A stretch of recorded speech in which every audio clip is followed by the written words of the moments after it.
Hey, this is Chuck and the PI coming back at ya. Walking down my alleyway during the daylight for a change. This is my hood here. There's a local laundry. I do my laundry Filipino style ever since I arrived here. Every shower I take, I wash my clothes. I have not used the laundry yet. All right, so let me just mention I've not made a vid in a while. I have a number of important issues stacked up on me that I cannot seem to resolve over here, no matter how hard I try, and it's making life pretty miserable for the most part, except for a few exceptions. One of the worst things that has happened is getting my primary phone stolen. So I have tried everything under the sun to get my Verizon package back with my US phone number. You absolutely need your US phone number over here. That has led to another series of important problems and issues. I don't want to get into all of them right now. I'm just happy that I have some girls in town that make my nights a little better when the weekend comes. The other thing that happened is I have acquired a roommate in my little 12 by 12 cube that I live in. I've got a lost little kitty cat. So I've posted a little bit on Facebook. You can look my name up there and see that if you want. All right, let's get back to this. So this place is called the Bunny Burger, a quaint little place over by the VFWs. They got a pool table, some other tables.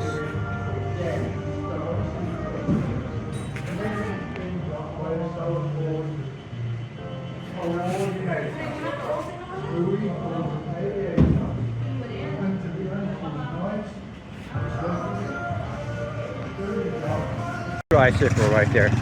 I might need to hop one of them. I'm on my way to the dentist, the Royal British dentist. A bit of a walk down John Juco. Gotta talk to my maybe soon to be surgeon to set up my dental plan because my teeth need serious help. Getting old and teeth cracking and breaking for various reasons, including being attacked and hit in the face. One of the downsides of bar life. It's happened to me a couple times. Cowardly men want to be tough guys. Give a sneak attack for no reason other than just being stupid and drunk.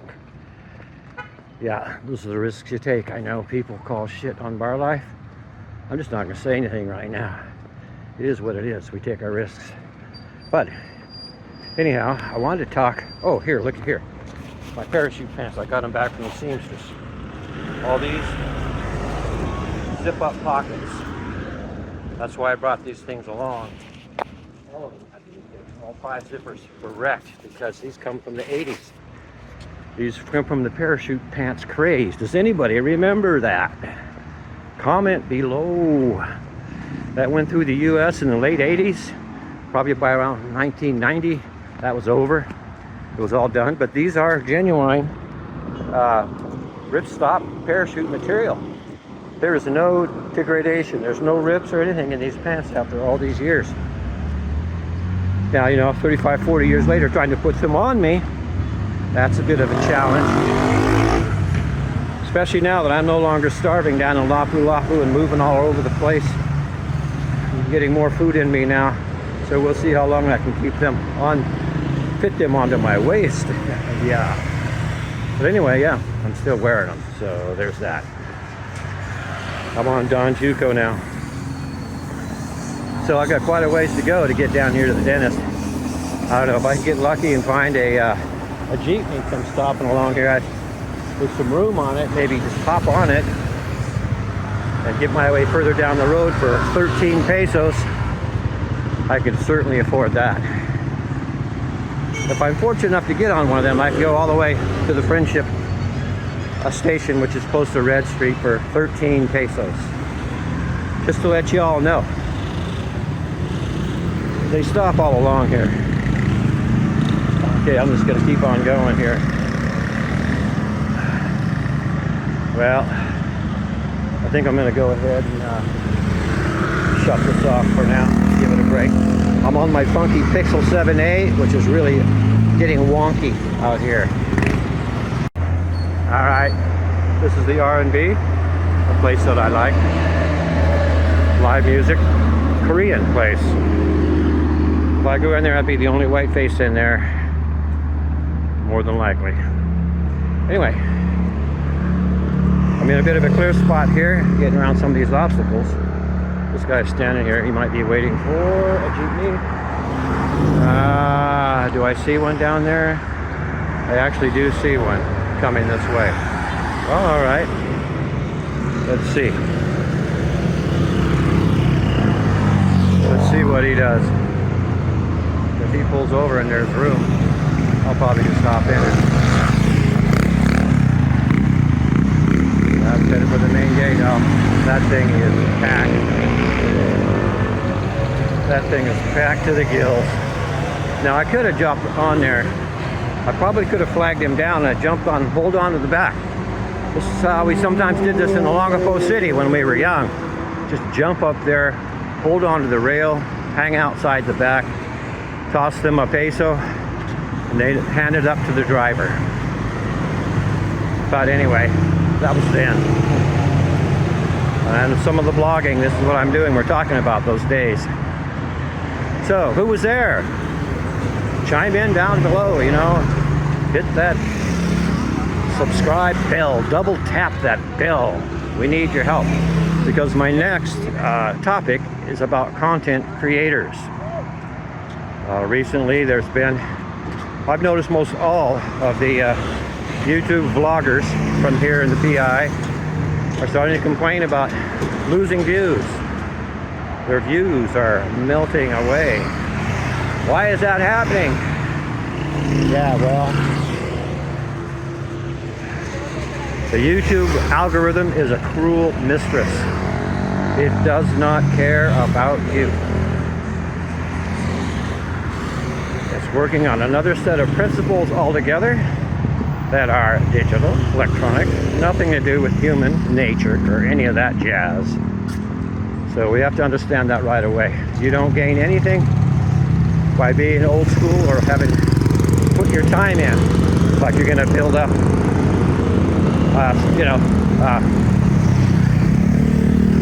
your integrity with your boss or anything else like that.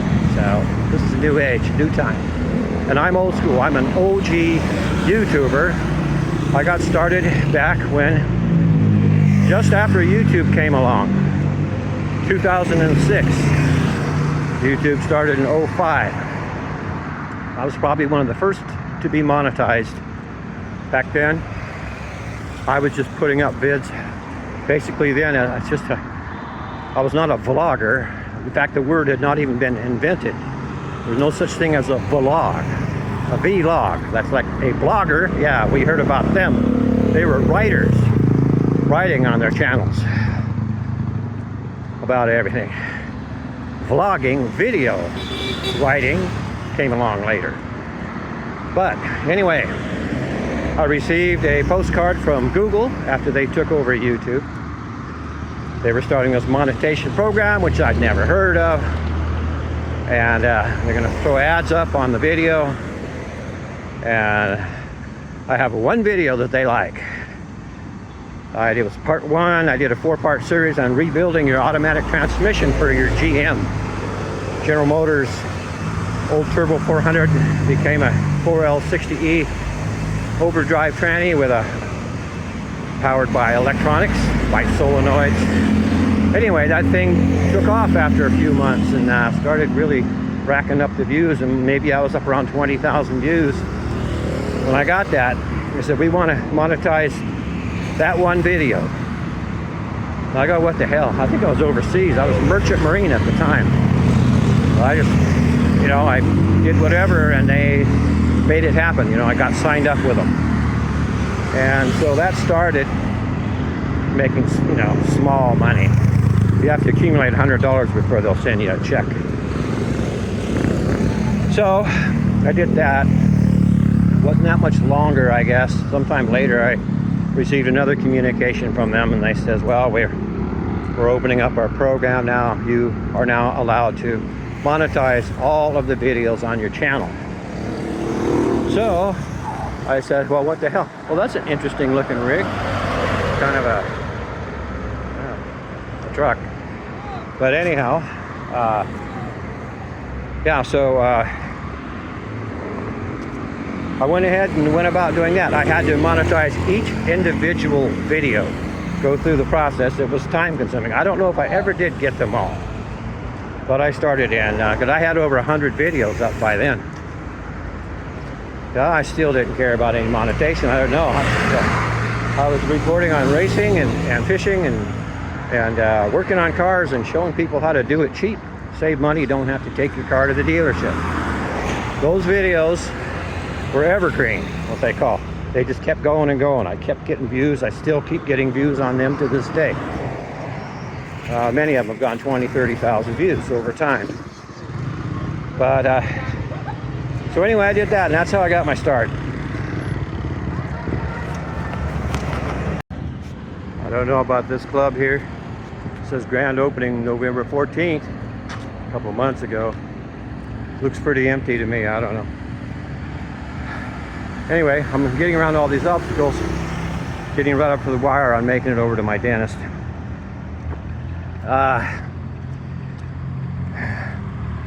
So where was I? Yeah, so I eventually, in the 20-teens, I got started covering something fairly new. It was called the Street Outlaws. They were blowing up Discovery Channel back then. They were #1. They're street races out of Oklahoma. Who would know that would become the biggest thing? Oh, it went out over 100 countries, I can tell you, because when I started covering them, my vids were going out into over 100 countries. And my views were climbing, subscriptions climbing, money coming in. I thought I had it made. They had a lot of trolls too, a hell of a lot of them. Nasty ones, but I didn't care. I made fun. I had fun with them. But I don't know how it worked out in the end. You know, they can report your channel, and who knows what Google will do. Anyway, one thing you see here, there's lots and lots of pretty young ladies running around on scooters. So anyway,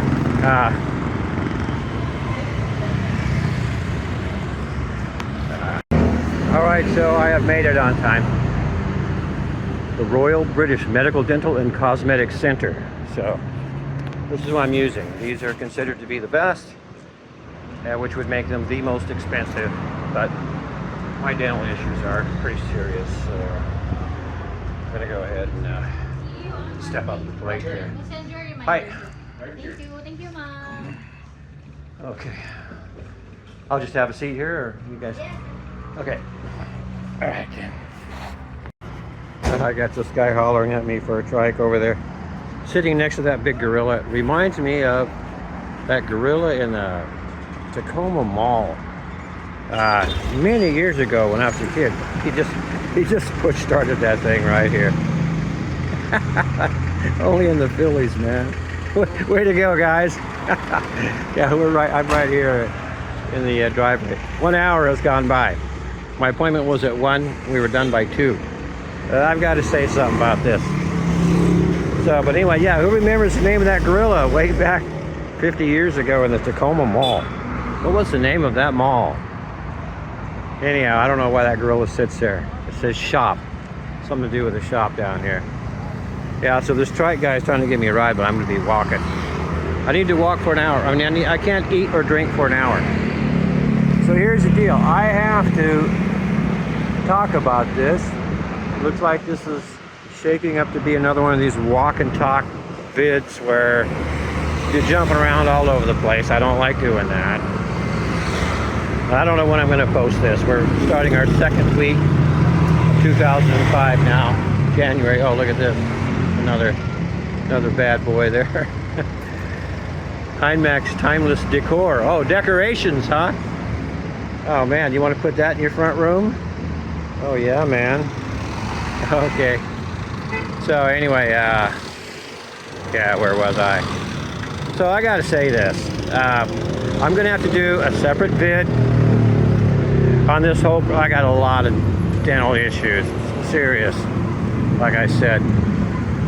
So that's gonna require a separate vid, but it's gonna be worth it. You need to know how things work here in the Philly Willies.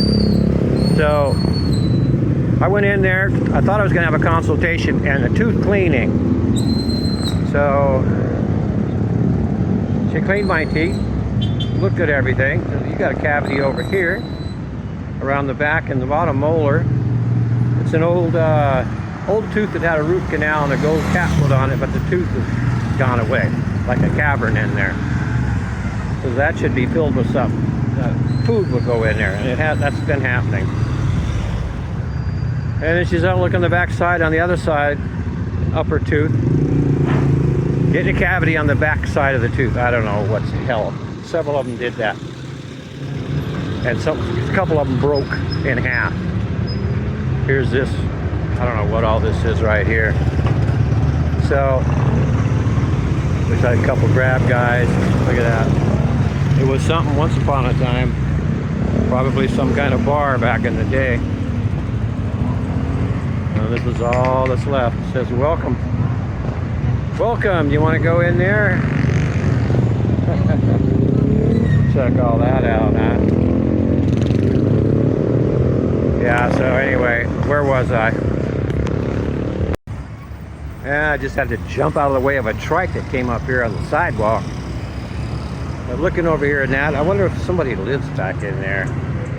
Let's take a peek now there's daylight. Look back in there, that goes way back. It's a jungle back in there. What was this place? Who knows what this place was? Well, there's probably some expat that can tell me what this place once was. Look at it now. This is what happens here. You know, and stuff like that.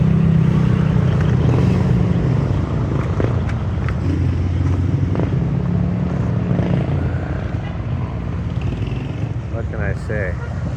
I'm going to have to take a vertical of this. This is going to make an interesting reel. Back over there, that used to be some kind of a club, evidently. But here's what becomes of some places out here in the Philly Willies, as a regular guy would say. Yeah, oh, here he comes, man. You got to wheel up on the sidewalk. My shoes right there. Hey, again, Philly Willies. That goes way back in there. Alrighty then, so I'm making my way past the parked in here. So, as I was saying, I can't eat or drink for an hour because the teeth cleaning developed into something more. Those two cavities. She says, yeah, something should be done about them. I don't know why I get these cavities on the backs of my upper teeth. I've already broke, like I said, two of them. Anyway, she says, well, we can just do them now. Hell, okay. She says they got to be done. And the lower one, she says, it's down to the root. So, but we can just fill it and we'll monitor it. Well, I know what they'd say in the U.S. That tooth has to be pulled, period. There's no arguing with the dentist in the U.S. about that. But she said, no, we can do this. I go, okay then, let's do that. And we fix this other cavity on the other side. She says, I don't have to use anesthesia on it if you don't want to. I know in the U.S. they do that. I go, well, hell no, I don't want no needles. She says, yeah, sometimes it's more pain from the needles than it is from the actual procedure. I go, really? That guy just flipped me the finger. so much for the nice Filipino. Anyway. Well, yeah, we can do this. And so they went to work on it with the drills. Everything was fine. They fixed both teeth.